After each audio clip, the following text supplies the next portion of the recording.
not a YouTuber, just like making videos. And today I want to talk about my Bible. Yep, autobiography of Malcolm X. I'm going to talk about this book. I'll talk about the difference between it and the movie. Now, if you never read the book or never saw the movie and don't want to hear any spoilers, then you shouldn't watch this this video and so forth. So that's what I'm going to talk about. And I'm like, this is just a magnificent book, and I call it my Bible because like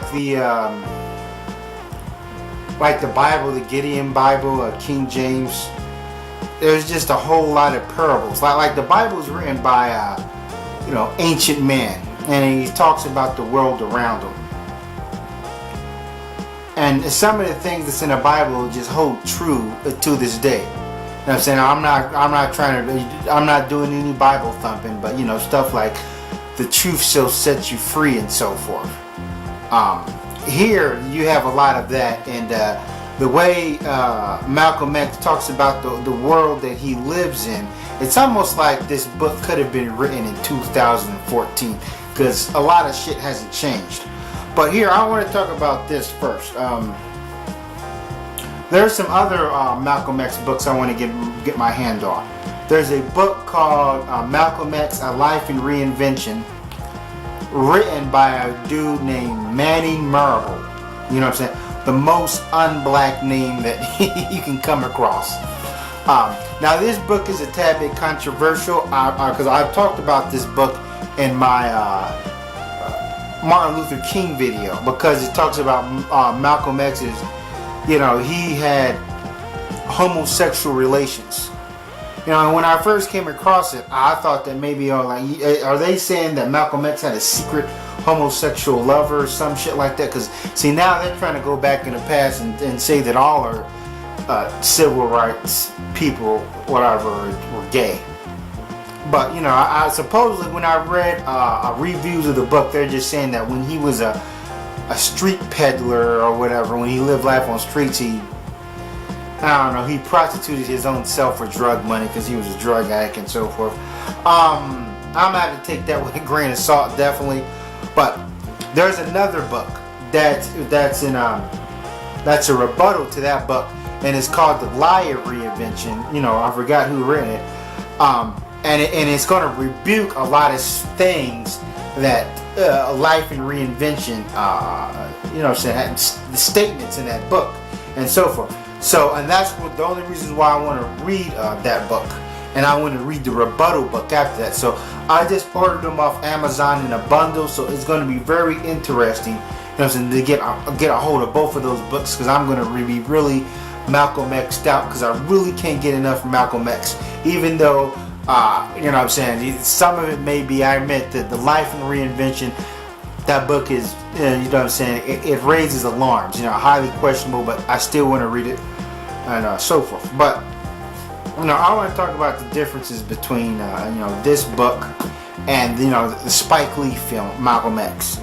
Now I understand that there was budget restraints for the film, and then the time restraints. There's a whole lot they couldn't get in there. Like Spike Lee himself said that you can't sum up Malcolm X's life in 3 hours. So there was things that in this book that I can understand why they cut out, but there's some things my mind ponders on why did they leave that out the movie. Like for instance, let's take his trip to Mecca. In the movie, he goes to Mecca. He goes to Hajj, what they call it. But in the book, it's a lot more elaborate. First of all, he has a hard time, just getting there because they didn't consider him an official Muslim and so forth.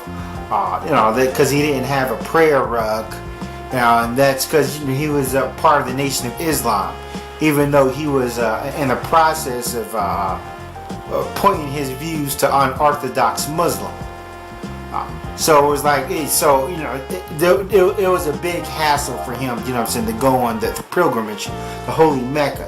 And then still, when he was out there in Africa, he met with a lot of dignitaries. He met with a lot of ambassadors, a lot of important people in certain nations and so forth, in the Arabic world and the African world, like, you know, the prince of, you know what I'm saying, he was in Lebanon, he was in Ghana talking to the president or the prime minister of Ghana. So he was rubbing elbows with a whole lot of powerful people, you know, during his trip to Mecca and so forth. You know, he was there for 2 weeks. But hence, I can understand why they cut all that out. They didn't want to show all that because what budget restraints and time restraints and so forth. But there was one element, like for instance, in this book, he constantly talks about his sister Ella. You know, she was just a strong pillar in his life. You know, even though she wasn't, well, she did convert to Islam, but she wasn't, you know, like a real Islamic enthusiast and so forth. Like she was part of the nation, she left the nation.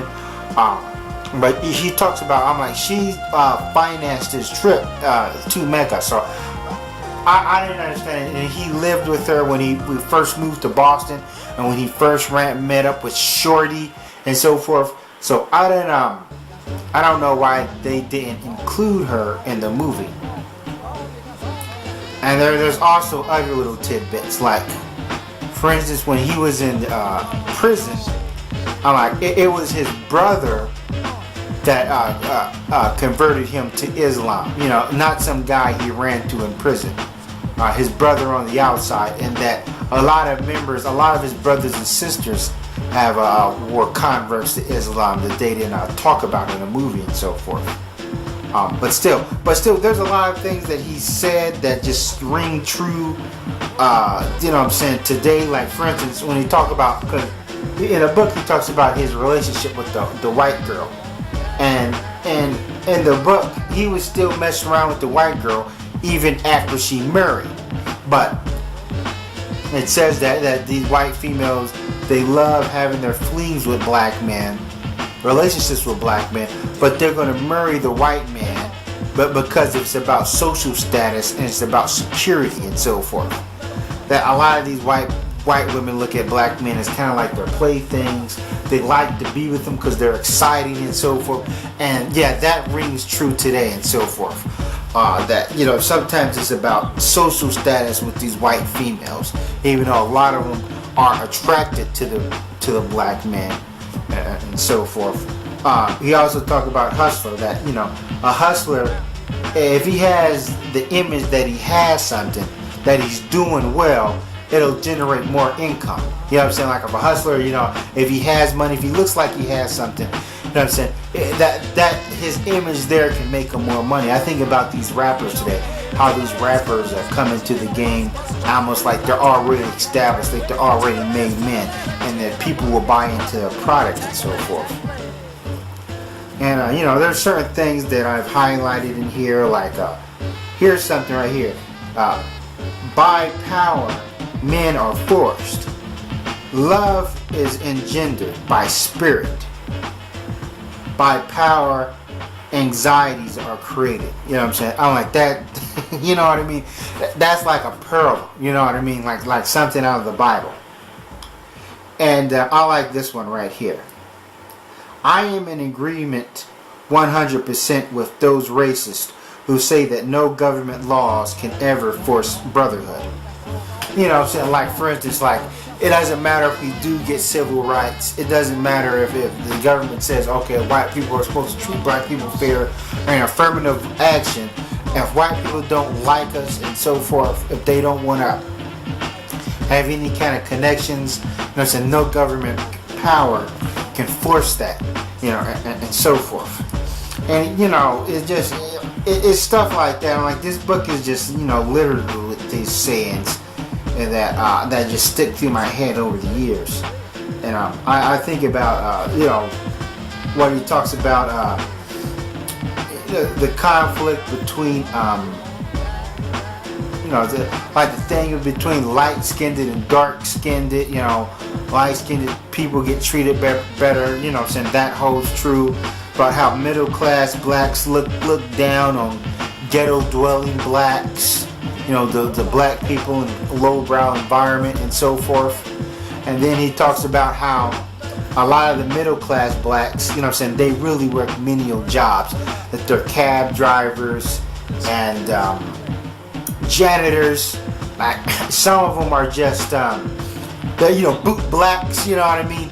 They're still sort of kind of like servants and under the heel of the white man. It's just that they got a job, they got a secure job or whatever, and they got good credit, and they just think they're better than these black dudes that are just vagabonds and vagrants and derelicts and these pimps and these hustlers and so forth. And then also, he talks about the world of hustlers and the world of pimps, almost as if,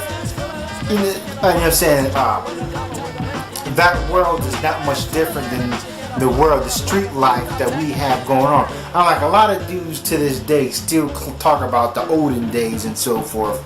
Like black people had it so good that we just recently started wilding out and started becoming hustlers and so forth. That the black family was so strong back in those days. No, that was you still had a hardcore street element, and this street element only just snowballed right now into the 21st century and so forth. Like you had a lot of dysfunction with the black family, hence you had a lot of black men going to jail. So a lot of these people, these bootleggers today, especially on YouTube, got everything misconstrued that black people was just doing so good and the family unit was so strong then, and he said they fell apart now. No, and so forth. Like for instance, Malcolm X talks about his father, and that his father was killed by the KKK, and that a lot of his father's brothers were also killed by white men. So hence, there was always a plan to remove the black man from the family. Whether it's giving black women welfare and shit like that, so she don't need a man, or it's the Ku Klux Klan just grabbing the black dude and just killing him, forcibly removing him from the family. So the black man has been under attack by the white man. Now we just want to just blame each other and so forth without blaming the obvious problem. And I see a lot of these guys, they solely want to. There's a lot of problems in the black community amongst black people. And you got guys that just want to rag on black people and say, hey, you Negroes. Yes, there's conflict there, and people may say that, don't go after the white man, don't blame the white man, you Negroes need to get your shit together. Hence, when Malcolm X was doing his thing, when he was stepping on the Napoleon, he knew there was a lot of distraught amongst black people, but he still knew who were the main power lied. He still knew who he had to go after, just like Martin Luther King, and just like Gandhi.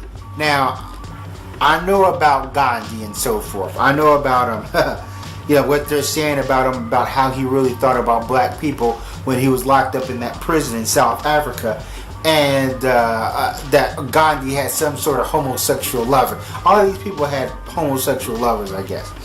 But during that time, when the British had controlled India, you had the Hindu and the Muslims killing each other. The Indians had a lot of problems. And then you had the whole thing with the caste system and the untouchables. So Gandhi knew, he had his work cut out for him. If he wanted to get, the Indian people on the same plane and tell them, hey, stop killing each other. We need to reject this caste system. But he still knew that the white man was in charge and power. So he still knew he had to bring it to him. And so he still knew he had to be a formidable force. For the colonial problems, the British that was in his company among all the bickering and fighting amongst his own people. So hence with black people, yes, we have a whole lot of bickering and factoring, but that still doesn't mean that the white man is still an omnipresent presence, and just looming over us with a negative influence and so forth. Now here's another thing I want to touch on about the book, and I think about what David Carl says when he talks about how Martin Luther King hijacked the civil rights movement. And then Malcolm X talks about it, that blacks were, was talking about making a demonstration on Washington for about 20 years with the sleeping cars of porters. I know I'm saying that wrong. Porter cars, whatever. And that these angry black men was going to march on Washington. And that when the time was approaching and black dudes was motivating, that, the white power structure was panicking, and that they ran and they grabbed the civil rights leaders and they said, you know anything about this? And they needed the civil rights leader to coax this over. And then they got white people involved, and then they brought white people in and on the buses, and they Christian white people, and said, hey, we can have this kumbaya march on Washington. And that these angry black men was kind of confused because they're looking at all these white people here, and all these civil rights leaders are standing up at the Napoleon and just, with their preaches of this I have a dream. Now, so I can understand where David Carl was coming from, but I wouldn't just blame Martin Luther King for it. There were other civil rights leaders there. So yeah, but Malcolm X was talking about how a lot of the angry black men, when it was all over, they knew they got duped. And then afterwards, you had the hot fire summer of 1964, proving that whole demonstration on Washington was just a big farce. That ain't shit has changed and so forth. Especially with with the race riots that was soon to come. So yeah, so I understand that, but I don't understand with David Carl's position. So is his position like Malcolm X, recognizing the white man as your enemy and so forth? Because if he goes against Martin Luther King and he feels that white people are our enemy, then he should say it, rather than doing all this shucking and jiving, because we know David Carl has a buttload of white supporters and so forth. So I'm like, it's like he's straddling the fixed fence on that one. But still, it's a good read, and I'm surprised at how many people have not read this autobiography. And I come across some people who have read it in prison, like, oh yeah, I read that when I was in prison. Like, I guess this book is like the Bible or the Quran. So many people come across it and really start reading it when they're in prison. But that's all I want to say. Thanks for watching. It's Sally Forth.